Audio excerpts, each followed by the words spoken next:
Onward اگر آپ پڑھنا شروع کریں گے تو اللہ تبارک و تعالی نے علماء سو کی مثال جو ہے کتے کی سی دی ہے۔ اللہ تعالیٰ ماتا ہے جو علماء، بلعام بن باورا ایک بہت بڑا عالم تھا یہودی، اس کی مثال اللہ تعالیٰ نے دی ہے کہ اس کی مثال کتے کی سی ہے کہ اس کو کوئی چیز ملتی ہے تب بھی یہ زبان ہانپتا رہتا ہے، نہ ملے تب بھی ہانپتا رہتا ہے، کہ وہ لالچی ہے نا، یعنی کتے کا کام یہ ہے کہ وہ لالچ میں زبان باہر نکال کے رکھے، چاہے پیٹ بھرا ہوا ہو یا نہ ہو۔ علماء کی مثال اللہ تعالیٰ نے کتے کی دی ہے قرآن حکیم کے اندر، آپ اندازہ کریں کتنی سخت مثال ہے۔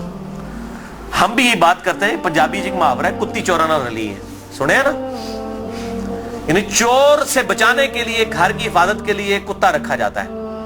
جب کتا ہی چوروں کو بتانا شروع کر دے کہ فلاں قیمتی مال فلاں جگہ پہ اس کو لوٹ لو، تو اس کو پنجابی میں کہا جاتا ہے کتی چورانا رل گئی ہے، یعنی کتا جو ہے وہ الٹا چوروں کے ساتھ مل گیا ہے۔ ہمارے علماء کی بھی مثال یہی ہے، وہ علماء جو اپنی پبلک کو یہ کہہ رہے ہیں قرآن و سنت ڈائریکٹ نہ پڑھنا گمراہ ہو جاؤ گے، تو یہ اس سے بڑی کیا دشمنی ہے؟ ہم غیر مسلم کو کیسے قرآن پیش کریں گے اگر ہم اپنے مسلمان بھائی کو یہ کہہ رہے ہیں قرآن ڈائریکٹ نہ پڑھنا گمراہ ہو جاؤ گے؟ کیوں کہہ رہے ہوتے ہیں؟ کیونکہ ان کو پتہ ہے قرآن میں وہ کچھ لکھا ہے جو ہمارے عقیدوں، ہمارے بابوں کے عقیدوں کے خلاف ہے۔ اگر یہ بات کریں گے تو گمراہ ہی ہوگا نا۔ تو یہ جو پٹی پڑھا رہے ہیں، مجھے پتہ ہے اس سے بڑے اسلام کے دشمن کون ہیں۔ اب آپ ان کی پگڑیوں سے، داڑیوں سے، تسبیحوں سے، ان کی شکلوں سے دھوکہ نہ کھائیں، اسلام کے بہت بڑے دشمن ہیں یہ لوگ، اللہ تعالیٰ ان کے شر سے محفوظ فرمائے۔ تو بات کہاں سے کہاں نکل گئی؟ اللہ تعالیٰ فرماتا ہے ہم نے ماں باپ، ان کو ماں اور بیٹے دونوں کو جہان والوں کے لیے بہت بڑی نشانی بنایا تھا۔ ان ہذہ امتکم امۃ واحدہ، اے نبیوں کے ماننے والوں، یہ سب کی سب امتیں، تمام نبیوں کے پیروکار اور انبیاء کی تعلیمات ایک ہی تھی۔ وَأَنَا رَبُّكُمْ فَاعْبُدُونَ، اور میں تمہارا رب ہوں پس میری ہی عبادت کرو۔ یعنی عیسیٰ، موسیٰ، ابراہیم، نوح علیہم السلام اور محمد رسول اللہ صلی اللہ علیہ وسلم، یہ ایک ہی درخت کی شاخیں ہیں، ایک ہی درخت کے پھل ہیں، یہ کوئی ڈیفرنٹ تعلیمات نہیں ہے، بنیادی عقائد سیم ہے۔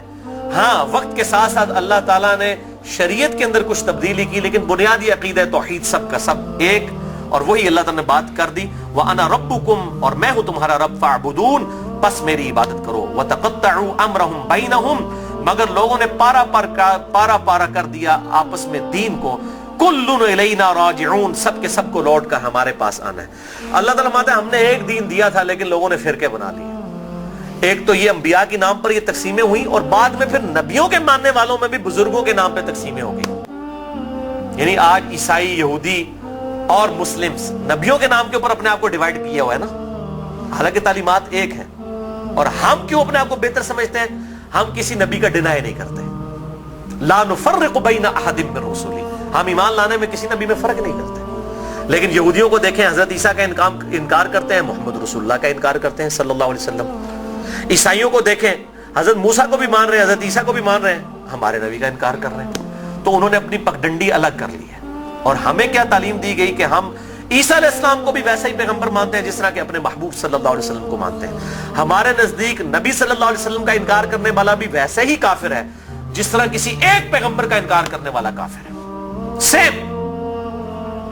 یہ اللہ تعالیٰ نے، لیکن پھر امت کے اندر کیا ہوا؟ نبی صلی اللہ علیہ وسلم تو چلے گئے، اور آپ صلی اللہ علیہ وسلم کے بعد وقت جب گزرتا گیا، لوگوں نے اپنے بزرگوں، بابوں کے نام کے اوپر فرقے کھڑے کرنا شروع کر دی۔ اس میں بزرگوں کا قصور نہیں تھا، یعنی امام حنیفہ، امام شافعی، امام احمد بن حنبل، امام مالک رحمہم اللہ اجمعین علیہم السلام رضی اللہ عنہم اجمعین، ان کا کوئی قصور نہیں ہے۔ انہوں نے کہیں نہیں کہا کہ ہمارے ناموں کے اوپر آپ فرقے بنائیں، اپنے ہمارے ناموں کے اوپر چیزوں کو ڈیوائیڈ کر دیں، ان کی کہیں یہ تعلیمات نہیں تھی۔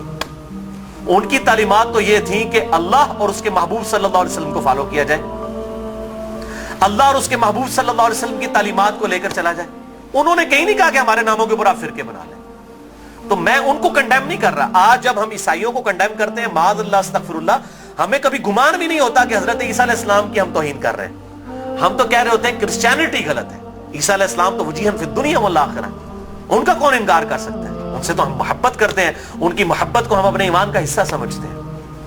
لیکن ان بزرگوں کے نام کے اوپر فرقے بننا شروع ہوئے، پھر آگے چلتا رہا کام یہاں تک پہنچا کہ اب آپ دیکھیں کہ اس حالت تک بگاڑ آ چکا ہے کہ انڈیا پاکستان کے اندر ایک امام حنیفہ رحمہ اللہ کے نام پہ فرقہ بنانے والے لوگوں کی اپنی حالت یہ ہو گئی ہے، انہوں نے اپنے ادھر جو 14ویں صدی کے دو بابے تھے ان کے نام کے اوپر فرقے بنا لیے، بریلوی اور دیوبندی،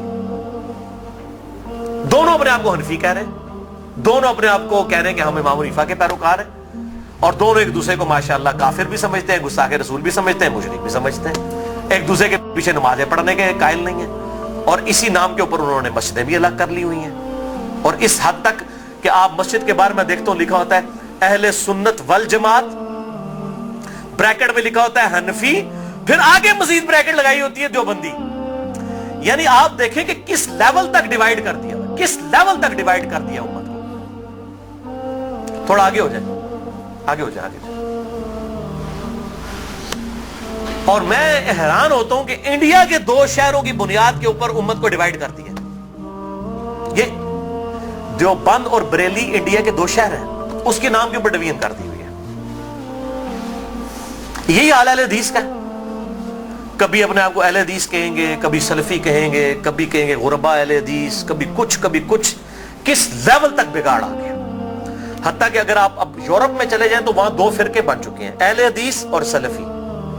اور سلفیوں میں بھی 2 ہیں، ایک تقلیدی سلفی ہیں اور ایک غیر مقلد سلفی ہیں. اور ابھی ایک اور شوشہ چھوڑا ہے مدخلی. یہ ایک اور فرقہ جو ہے وہ عرب کے اندر نکلا ہے، جو کہ اپنے علاوہ سب کو کہتا ہے کہ یہ اہل حدیث سے خارج ہیں، ہم کوئی بہت بڑے اہل حدیث ہیں. یہی ہوتا ہے میرے بھائیوں، جب یہ پارٹی بازی شروع ہوتی ہے نا، اس کا انجام یہی ہوتا ہے. خدا کے لیے اس طرف واپس آ جائیں جہاں ہمارے محبوب صلی اللہ علیہ وسلم ہمیں چھوڑ کر گئے تھے. ہوا سماکم المسلمین من قبل وفی ھذا. اللہ کے پیغمبر ابراہیم علیہ السلام نے اس قرآن کے نزول سے پہلے تمہارا نام مسلم رکھ دیا تھا، اور اس کتاب میں وفی ھذا اللہ نے بھی انڈورس کر دیا اپنے آپ کو مسلمان کو. کیوں اپنے آپ کو ڈیوائیڈ کرتے ہو؟ کس لیول تک ڈویژن کرو گے؟ پہلے کہتے تھے جی اگر ہم سنی شیعہ کی ڈویژن نہیں کریں گے تو پتہ کیسے چلے گا. چلو جی وہاں بھی مسئلہ حل ہوا. پھر آگے گئے جی نہیں اگر ہم حنفی شافعی مالکی حنبلی اہل حدیث نہیں کریں گے پتہ کیسے چلے گا. چلو وہاں بھی مسئلہ حل ہو گیا. پھر آگے نہیں جی اہل حدیث میں بھی اتنی پارٹیاں تھیں تو ہم سلفی کہیں گے تو تب پتہ چلے گا. میرے بھائی یہ جتنی دمیں لگائی ہوئی ہیں نا، میں ان کو دمیں کہتا ہوں، یہ آپ دمیں لگاتے چلے جائیں، اس کی کوئی اینڈ نہیں ہے، سوائے اس کے کہ امام مالک رحمہ اللہ کا قول ہے، وہ فرمایا کرتے تھے اس امت کے آخری حصے کی بھی ہدایت ویسے ہی ہوگی جس طرح کے ابتدا کے حصے کی ہوئی تھی. صحابہ اکرام علیہم رضوان، اہل بیت، بریلوی، دیوبندی، اہل حدیث، شیعہ، اہل سنت اس تفریق سے بہت بالا تھے. آج بھی الحمدللہ وہ مسلمان اس پیٹرن کے اوپر. مجھے کہتے ہیں لوگ جی وہ آپ کس فرقے سے ہیں؟ میں کہتا ہوں جی میں اس گروہ میں شامل ہوں. فرقہ تو ہے ہی اسلام میں حرام. ٹھیک ہے، اللہ تعالیٰ نے واضح طور پہ فرما دیا ہے کہ ان الذين فرقوا دينهم وكانوا شيعا لست منهم في شيء. اے نبی جنہوں نے دین میں فرقے بنائے اور اپنے آپ کو گروہوں میں بانٹ لیا، آپ کا ان سے کوئی تعلق ہی نہیں ہے. سورۃ الانعام آیت نمبر 159. اس طریقے سورہ آل عمران کے اندر ہے واعتصموا بحبل اللہ جميعا ولا تفرقوا. اللہ کی رسی یعنی قرآن کو صحیح مسلم میں آتا ہے غدیر خم کی حدیث میں کہ یہ قرآن ہے اللہ کی رسی، اس کو مضبوطی سے پکڑ لو، فرقوں میں مت بٹو. پھر پوچھ رہے ہوتے ہیں فرقہ کون سا ہے، تو میں پھر آخر میں تنگ آ کے کہتا ہوں میرے بھائی میرا وہی گروہ ہے جو صحابہ کرام کا تھا. اگر صحابہ بریلوی تھے تو میں بریلوی ہوں، اگر صحابہ دیوبندی تھے تو میں دیوبندی ہوں، اگر صحابہ اہل حدیث تھے تو میں اہل حدیث ہوں، اگر وہ شیعہ تھے تو میں شیعہ ہوں. وہ کہتے ہیں نہیں جی صحابہ تے مسلمان ہی سن، لیکن ہون لوڑ پیندی ہے. تو میں کہتا ہوں میرے بھائی آج ضرورت کس طرح پڑ رہی ہے؟ اگر آج ضرورت پڑ رہی ہے تو نبی صلی اللہ علیہ وسلم کا کام تھا یہ امت کو بتا کے جاتے کہ میرے بعد یہ ہوگا تو جو اس فرقے کا نام ہوگا وہ صحیح ہوگا. بتائیں، صرف ایک بات آپ نے فرمائی، الجماعہ کو پکڑ لینا، امت کی مین سٹریم کو. اور میں آپ کو بتاؤں امت کی مین سٹریم جو ہے نا عام مسلمان، وہ فرقہ واریت سے بالکل لا تعلق ہو چکا ہے. اور خصوصاً ابھی جو نیو مسلم ہے وہ اپنے آپ کو مسلمان محسوس کرنے میں ہی فخر محسوس کرتے ہیں الحمدللہ. تو اللہ تعالی ہمیں توحید پر بھی کاربند رکھے اور توہین رسالت سے بھی بچائے، نبی صلی اللہ علیہ وسلم کی سچی عقیدت نصیب فرمائے، اپنی موت سے پہلے اپنی قبر و آخرت کی تیاری کرنے کی توفیق عطا فرمائے. سبحانک اللہم وبحمدک اشہد ان لا الہ الا انت استغفرک واتوب الیک وما علینا الا البلاغ المبین.